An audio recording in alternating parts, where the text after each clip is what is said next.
there, very good evening and welcome to the news tonight here on Rajya TV. I'm Tracy Shilshi and in the next 30 minutes I'll be getting you the day's top stories from India and across the world.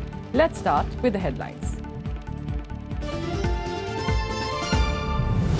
Government likely to list GST bill in Rajya Sabha next week. Constitution 122nd Amendment Bill 2014 is expected to be taken up for consideration and passage. Finance Minister Arun Jaitley tells Lok Sabha that the country has seen 53% increase in FDI in the last 2 years, says comprehensive reforms have resulted in the highest ever inflow. 9 people are killed in a mishap at an under-construction residential building in Pune. Many others are injured.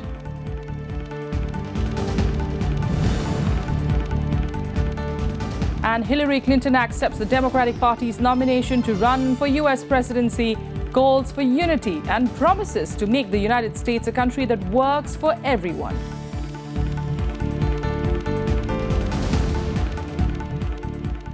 Starting with Parliament proceedings, and Union Minister Mukhtar Abbas Naqvi told Rajya Sabha on Friday that the government will list the GST bill for next week. The announcement marks the culmination of the government's efforts to reach out to the opposition parties to end the GST stalemate. In fact, the legislation was earlier planned to be introduced from the 1st of April 2016, but the deadline was missed. Minister of State for Parliamentary Affairs Mukhtar Abbas Naqvi reported a major breakthrough while making a statement on government business for the week starting August 1st in the upper house. लोक सभा द्वारा पारित राज्यसभा की परवश समिति द्वारा प्रतिवेदित रूप में संविधान 122वां संशोधन विधेयक 2014 पर विचार और पारित करना, मानसिक स्वास्थ्य देखरेख विधेयक 2013 पर विचार और पारित करना, लोकसभा द्वारा पारित किए जाने के पश्चात निम्नलिखित विचारों पर विचार और पारित करना, उच्च न्यायालय नाम परिवर्तन विधेयक 2016, नागरिकता संशोधन विधेयक 2016, संयुक्त समिति द्वारा प्रतिवेदित रूप में प्रतिभूति हितों का प्रवर्तन और ऋण वसूली विधि तथा प्रवीण उपलब्ध संशोधन 2016, लोकसभा द्वारा पारित किए जाने के पश्चात 2016-17 के लिए अनुपूरक अनुदान मांगों से संबंधित विनियोग विधेयक पर विचार करना और लौटाना. The government has provided a guarantee that it will compensate states for any resulting revenue loss in the first 5 years of the GST rollout. By doing away with 1% manufacturing tax, the government has also met one of the 3 key demands of the opposition Congress. Once the Rajya Sabha approves the legislation, the amended bill will have to go back to the Lok Sabha for approval. Kriti Mishra's report for Rajya Sabha TV.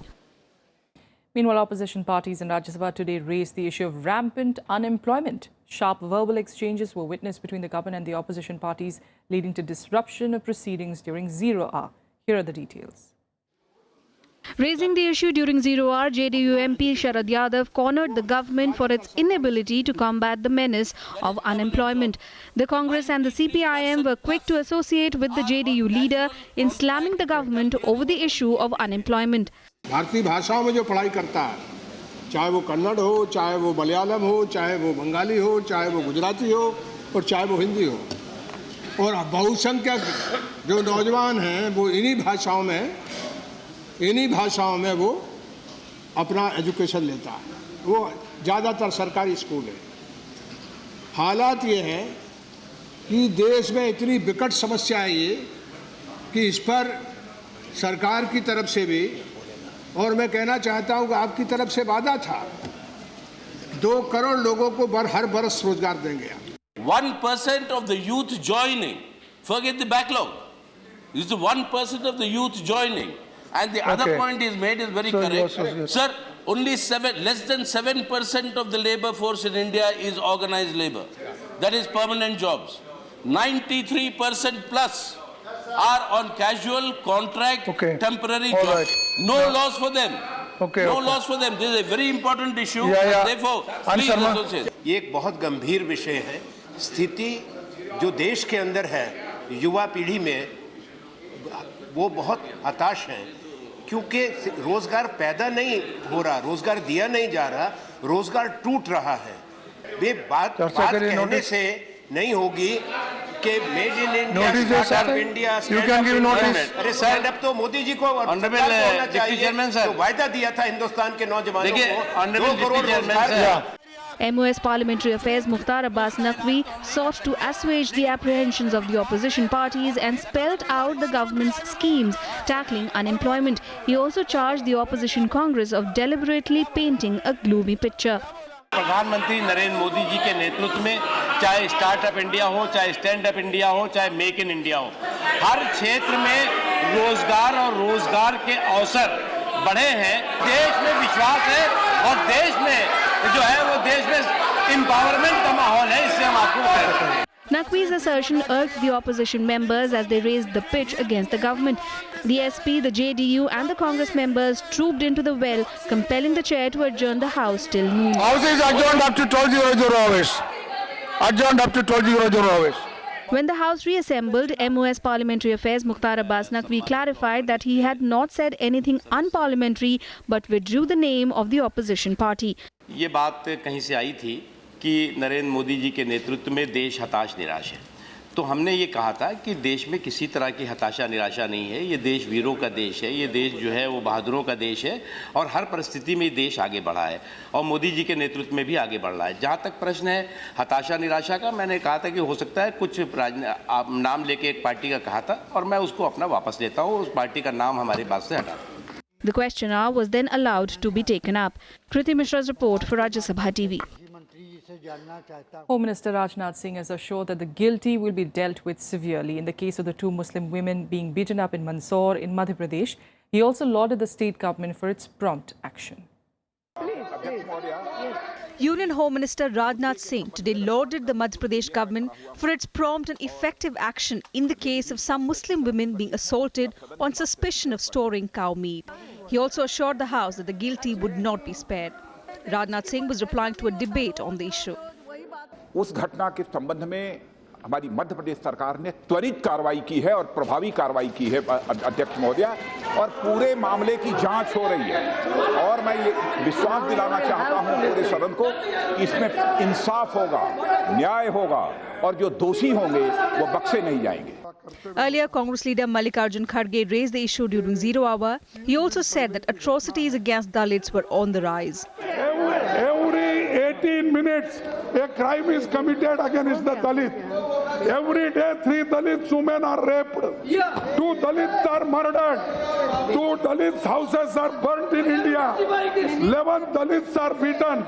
Dissatisfied with the Home Minister's reply, the opposition parties also staged a walkout from the House. Now please listen to him. The women were beaten up at a train station in MP's Mandsaur on suspicion of carrying beef. The police filed a case against them, but investigations later revealed that the meat came from a buffalo.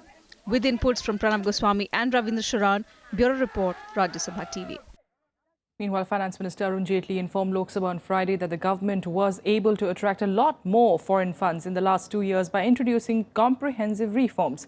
He said that India saw a record 53% rise in foreign direct investment since 2014, as well as the highest ever foreign fund inflow in 2015-16. A record 53% increase in FDI was recorded in the last 2 years in India. Finance Minister Arun Jaitley informed Lok Sabha on Friday, stating that the investment climate had brightened due to steps taken to foster growth.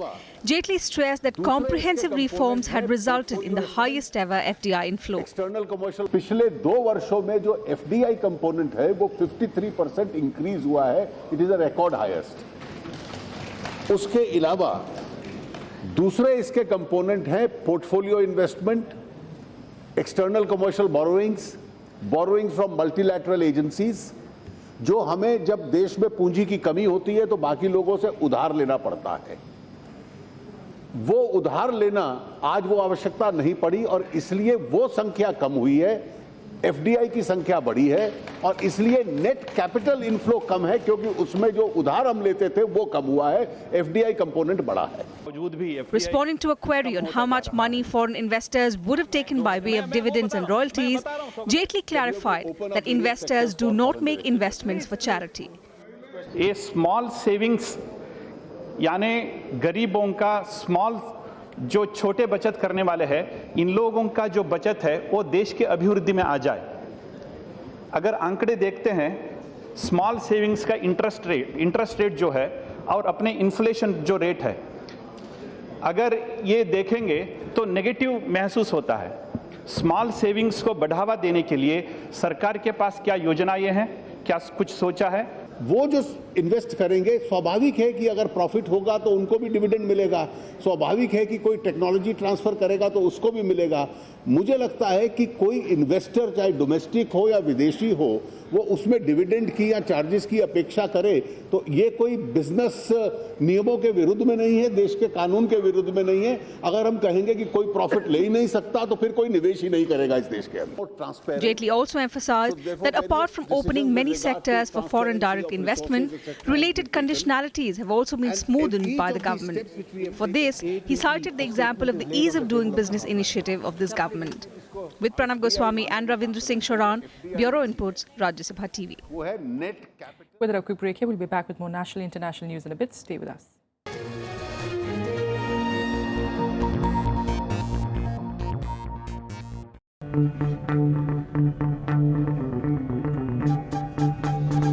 Art arisen from a multi-hued cultural canvas.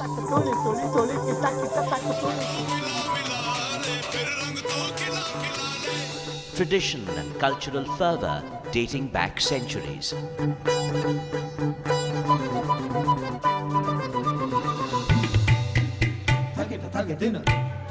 And encircling them all, there's a magic that awes. Embrace your nation's brilliant human warmth.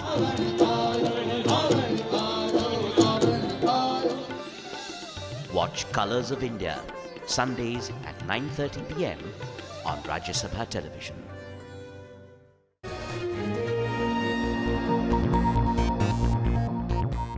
Welcome back to the news tonight. Let's get you more national news. And at least 9 people have died and several others injured when a slab of an under-construction building collapsed in Pune's Belawadi area. The victims are all labourers working on the 13th floor of the building. Here are more details. A part of an under-construction residential building collapsed in Pune on Friday, killing 9 people and injuring many others. The incident took place in Balewadi area when a construction slab on the 13th floor collapsed. 13 labourers were working on the floor when the accident took place. जो precaution लेने चाहिए थे वो नहीं लिए गए हैं, कुछ ऐसा दिख रहा है प्राइमा फेसी यहाँ पे, इसके कारण से ये दुर्घटना हुई है। म्युनिसिपल कॉर्पोरेशन की तरफ से हम लोग जब परमिशन देते हैं तो परमिशन में क्या क्या करना चाहिए पूरा क्लियरली इंस्ट्रक्शन होता है। उसकी अगर किसी भी तरह की अवहेलना हुई है या किसी तरह से उसका पालन नहीं हुआ है और उसके कारण से ये दुर्घटना हुई है तो उसकी हम लोग जांच करेंगे और उस पर जो है कठोर से कठोर कार्रवाई उस पर हम लोग करेंगे। ऐसी घटना पुणे में ना हो इसके लिए मैंने हमारे कमिश्नर आदरणीय कुणाल कुमार जी को आदेश दिए हुए कि ये सारी घटना की जांच आज के आज होनी चाहिए और उसी के साथ पुणे में जहां भी काम चल रहे उनको भी इंस्ट्रक्ट करना चाहिए कि विदाउट बेल्ट्स या विदाउट हेलमेट्स और ये सारे जो हाइट्स के जो काम है उसमें जाली लगाए बगैर यहाँ पर काम होने नहीं चाहिए। The injured were rushed to the hospital. The local authorities and police summoned the contractor and the owners for investigation. Bureau Report, Rajya Sabha TV. Now, in a last-minute decision, Indonesian authorities called for a stay on the execution of 10 drug convicts, including Indian national Gurdeep Singh. A final decision on their fate is awaited. Earlier on Friday, Indonesia ignored widespread criticism by rights advocates and appeals from distraught families to execute 4 drug convicts. 10 others were granted a reprieve from the firing squad. In Jalandhar, Gurdeep Singh's family members demanded that he should be spared. Singh has been in jail since 2005 after he was arrested for smuggling in heroin. He had already served more than a decade in prison and did not apply for mercy from the Indonesian President Joko Widodo. Human rights organizations demanded Singh's release as he had served a long prison term. Our embassy in Jakarta has sent a note verbal to the Ministry of Foreign Affairs of Indonesia requesting that all legal recourses should be exhausted before the death penalty is carried out. A separate note verbal was also handed over in person by our First Secretary Consular in this regard. Our embassy officials, consular officials are camping in Cilacap and have met Shri Gurdeep Singh. We have reached out to the Foreign Office. We are trying to reach out to the senior leadership of Indonesia. We are also in constant touch with his wife and brother in India and keeping them informed of the current situation. And now let's take you through some more national news updates in Nationwide. Suspended BJP leader Dayashankar Singh was today arrested in Buxar district in a joint operation by state police departments of Uttar Pradesh and Bihar. Singh was absconding ever since an FIR was lodged against him by BSP workers under the SC/ST Act. Dayashankar Singh had allegedly made derogatory comments against BSP Supremo Mayawati soon after he was appointed the BJP state vice president.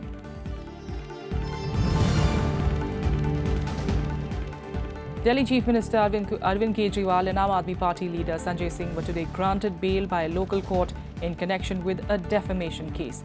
The court had summoned Kejriwal, Singh and journalist turned politician Ashish Khaitan on the 18th of July. The court fixed October 15th as the next date of hearing.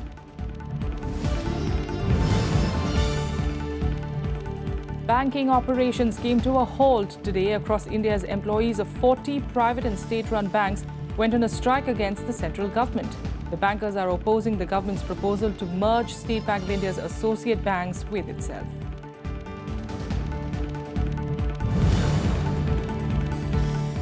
The Delhi High Court today upheld the trial court order summoning Vijay Mallya as an accused in several cheque bounce cases. The court dismissed his plea in the case which was filed against him by Delhi airport operator DIL. Mallya's lawyer had earlier told the court that his client was not involved in day-to-day affairs of Kingfisher Airlines and cannot be held liable in the case. And eminent writer and social activist Mahashweta Devi was also cremated in Kolkata today. And a lot of leaders, of course, paid tributes to her as well.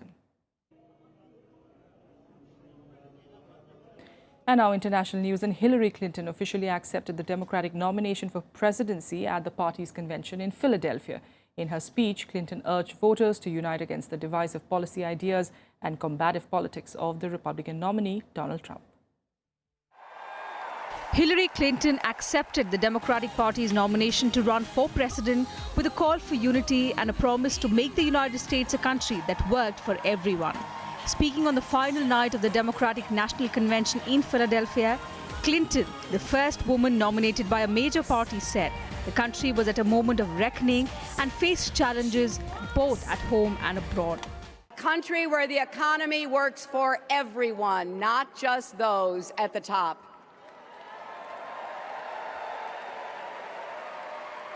Where you can get a good job and send your kids to a good school, no matter what zip code you live in.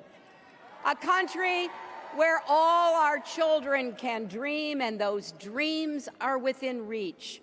Where families are strong, communities are safe, and yes, where love trumps hate. That's the country we're fighting for. That's the future we're working toward. The former Secretary of State rebutted many of the messages delivered by her Republican opponent Donald Trump at the Republican National Convention and accused him of sowing fear and divisiveness. Do you really think Donald Trump has the temperament to be commander-in-chief? Donald Trump can't even handle the rough and tumble of a presidential campaign. He loses his cool at the slightest provocation. When he's gotten a tough question from a reporter, when he's challenged in a debate, when he sees a protester at a rally. Imagine, if you dare, imagine him in the Oval Office facing a real crisis. A man you can bait with a tweet is not a man we can trust with nuclear weapons.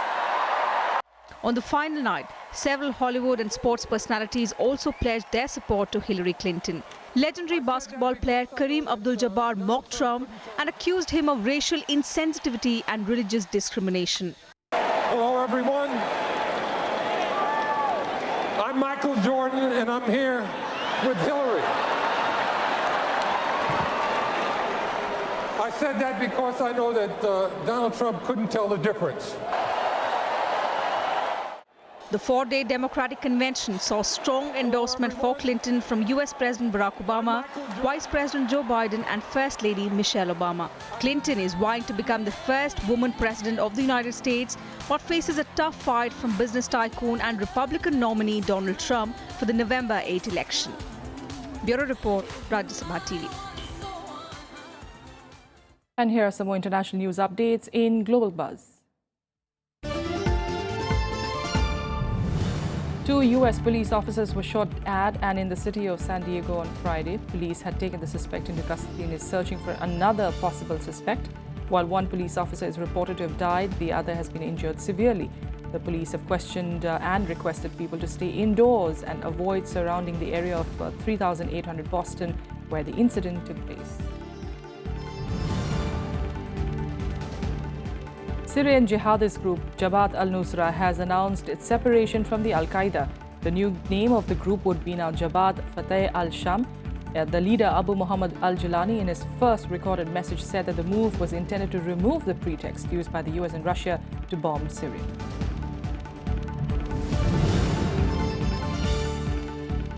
Yemen's dominant groups, Houthi and former President Ali Abdullah Saleh's General People's Congress Party, agreed to set up a governing council to run the country. The council will include a rotating leadership consisting of a president and a deputy from both sides.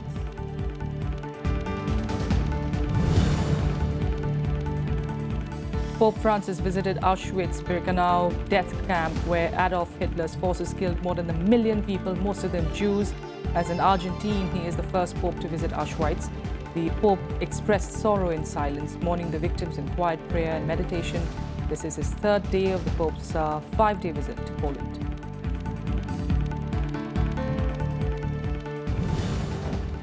All right, turning focus to sports now. And in cricket, India will take on host West Indies in the second match of the 4-match Test series at Kingston in Jamaica on Saturday. And bolstered by the comprehensive win of the series opener, an upbeat India will look to assert their supremacy over an inexperienced West Indies side with yet another commanding show in the second test. India recorded its biggest win outside the subcontinent by thrashing the host by an innings and 92 runs in the opening test. With Kohli at the forefront with his double ton, India's batting unit looks confident. However, India's concern would be its 3 frontline batsmen, Murli Vijay, Cheteshwar Pujara and Ajinkya Rahane, who contributed only 45 runs out of the 566 runs in Antigua. So far, India have never won 2 consecutive tests on the Caribbean shore, but the team's clinical performance in the first game proves that they are not far from achieving this feat as well. And here's more sporting action in Sportsbeat. The Indo-German pair of Leander Paes and Andre Bergerman have advanced to the doubles semi-final in the ATP Challenger tournament in Biella in Italy. The pair defeated Brazilian pair of Fabricio Nice and Hao Souza 6-4, 5-7, 10-8 in the quarterfinals. Third-seeded Paes Bergerman will now meet the second-seeded duo of American Jamesh Cheretani and Austrian Philipp Oswald for a final berth. Indian men's hockey team suffered a 2-3 loss by lower-ranked Spain in the second practice match in Madrid on Friday. Manpreet Singh and Ramandeep scored for India, while Joseph Ramu provided an early lead to Spain before Pau Quimada and Salvador Piera sealed the win for the hosts.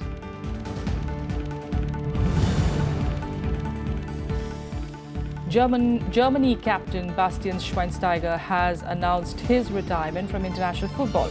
The 31-year-old Manchester United midfielder was part of the squad that won the 2014 World Cup in Brazil. He retires as Germany's 4th most capped player of all time at 120, behind Lothar Matthäus, Miroslav Klose and Lukas Podolski. Schweinsteiger made his international debut in 2004 and holds the German record for European Championship appearances, having played 18 times at the tournament.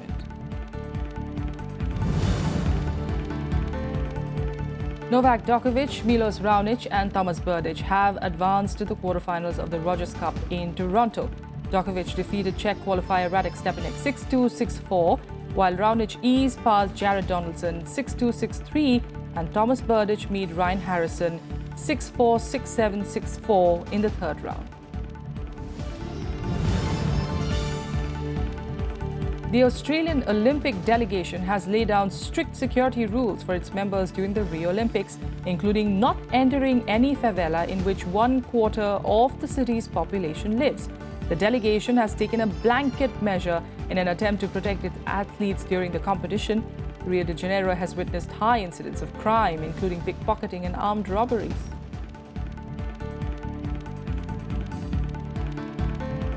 And that's all we have for you on the news tonight. From the entire team here, good night. Have a nice weekend.